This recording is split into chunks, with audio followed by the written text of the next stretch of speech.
This is the House of Logic video for how to set up Proxmox in a nested environment.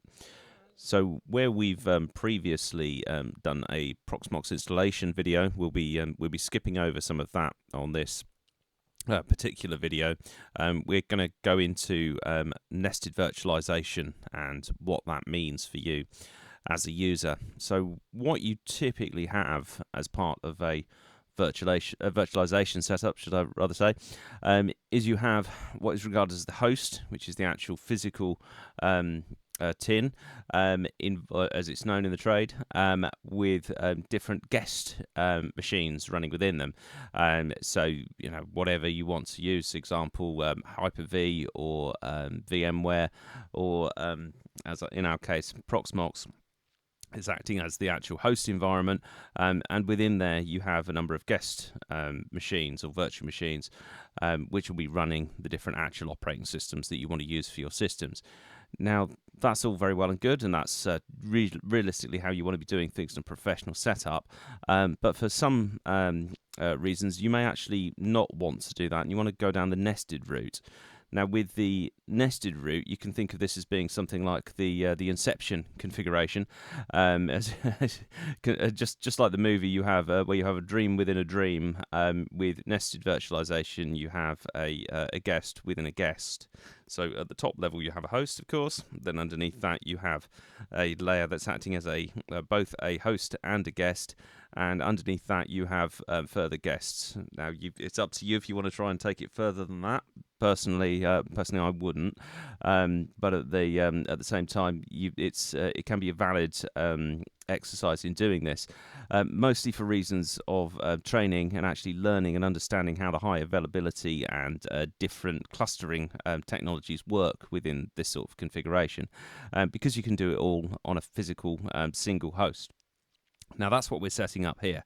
So in our Proxmox environment, what we've got is a single old laptop, and on one of the other videos we've already done an installation for this, and on another video it's the actual setup for the physical host. But on this one, we're going to go and walk through what you need to do to set up an actual guest/host node. So we've already got one of these in existence, and what we're going to do is create a second one. So we'll go and create a new VM, and we're going to call this one, we're going to go with PVE2, and we don't need to set anything on the resource pool. For the OS, we're actually going to go and choose the Proxmox ISO, which is in the host level, and we're going to set that, let's have a look on the next page. So I've got my notes here. We are going to go with everything on there as default, but we are going to enable the QEMU agent. And for disks, what we're going to do is we're going to change that one to write back unsafe, which I think should give us the best performance. It's not something you should necessarily do in an actual production environment, but for sake of argument in a lab, it really shouldn't matter very much. We're going to give this 100 gig of space, and it's using the storage that's actually labeled as SSD, because it is on a physical SSD at the actual host level. So that should give us a little bit more performance out of it.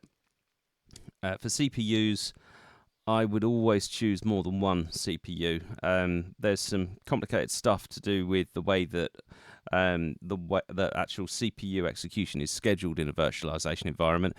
So don't ever think if you crank this up to 32 actual CPUs that you'll get better performance, because you really won't, and it will be difficult for it to actually be scheduled by the host. So, but on a modern operating system, usually it's expecting multiple cores. I would go with somewhere between 2 and 4. And in this setup, let's go with 4. In terms of the actual choice for CPU, as we're on a single host, I would go with the actual host pass-through option. The reason for this being it shouldn't matter, and will work with whatever it's got. If you may have very specific reasons for choosing particular CPU types. There's lots and lots to choose from in Proxmox.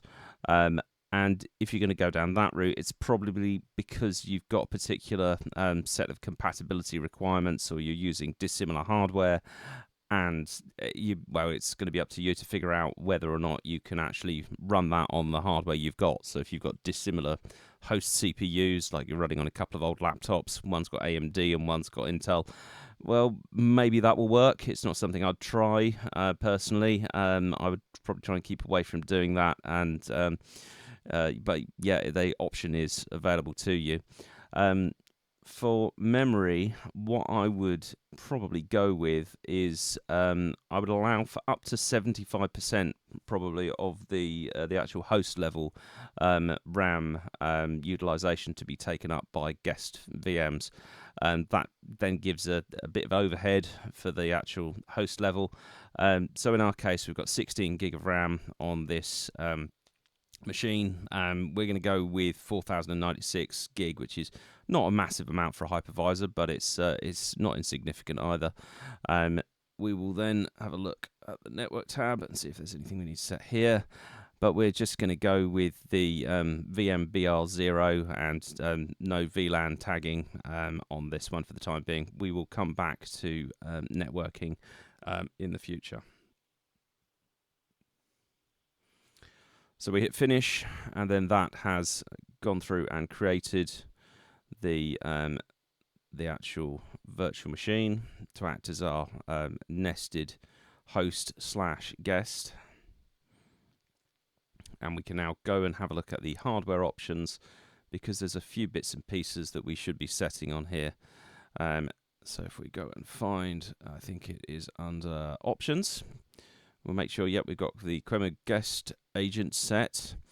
And if I also have a look at the boot order, the one thing we don't need on here is we don't need the net boot option, which is the PXE or pre-execution environment boot. It's of no use to us.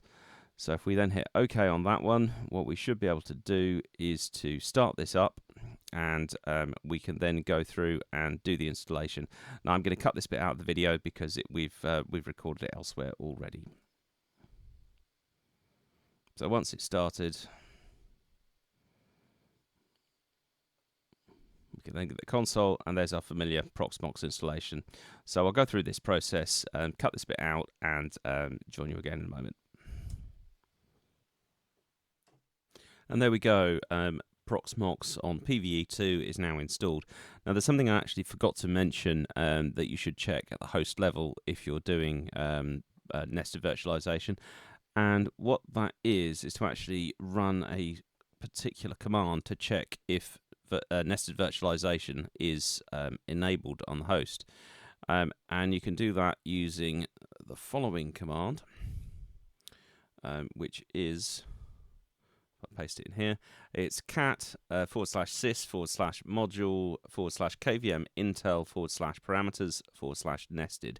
And if you get anything other than a Y back from this, you're basically going to need to go and refer to the official Proxmox documentation as to how to get that set up.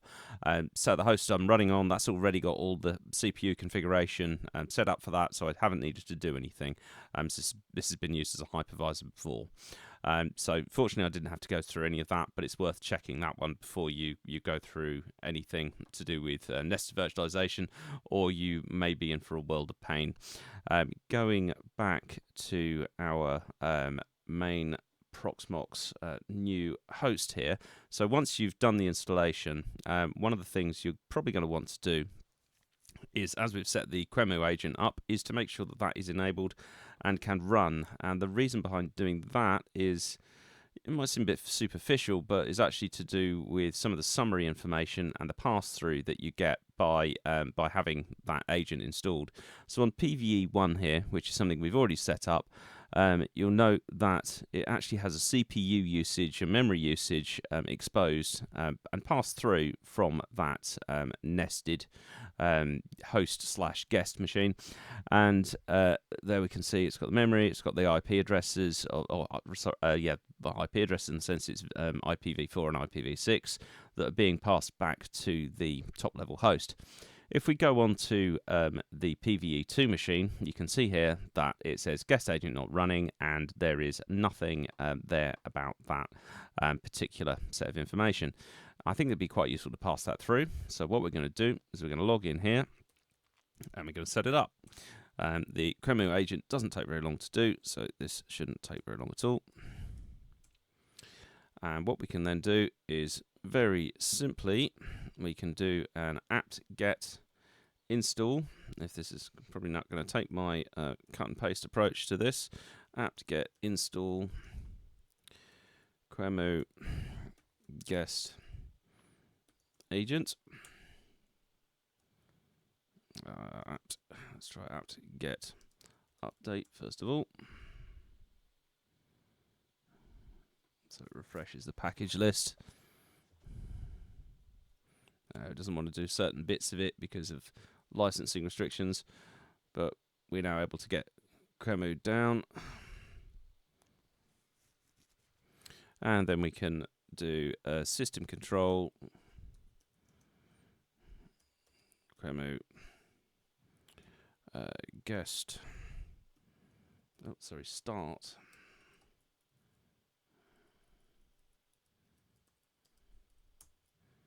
So that's installed and started, and then we'll enable it as effectively a service.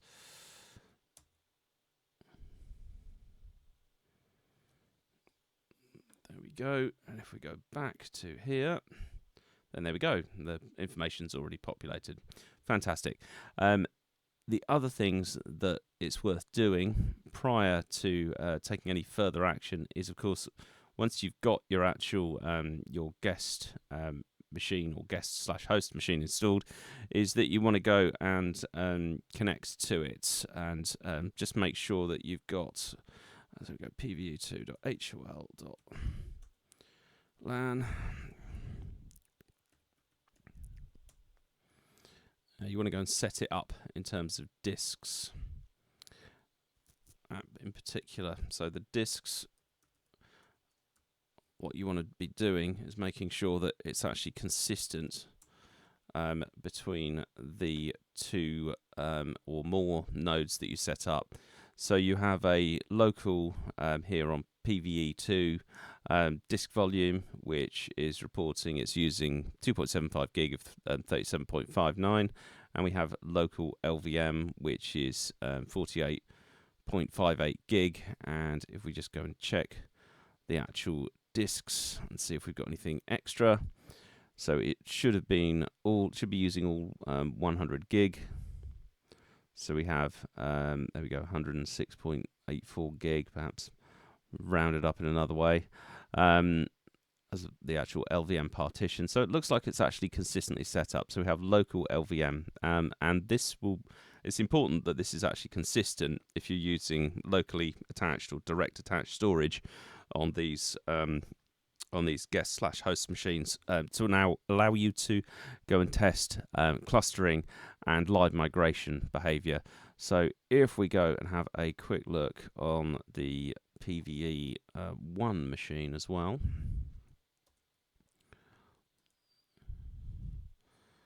Not much for spirit of here's one I prepared earlier, but let's have a look.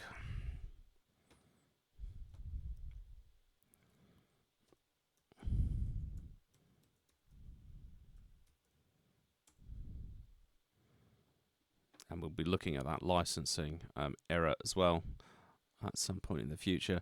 So yeah, there we go. We've got storage between the two. It can handle VM disks. It is consistent in terms of naming, so local LVM between the two host/guest machines. So we will be able to use that in future when we set up some clustering and do some live migration. But that's for a future video. So that at least has us set up with an actual two hosts on a single guest configuration. We haven't yet got an actual guest inside a guest, so an actual nested VM configured, but we will be doing that one in a future video as well. Okay, so thanks for watching. Please like and subscribe, and as part of the next part, we'll be looking at the clustering and a guest within a guest. Thanks very much for watching.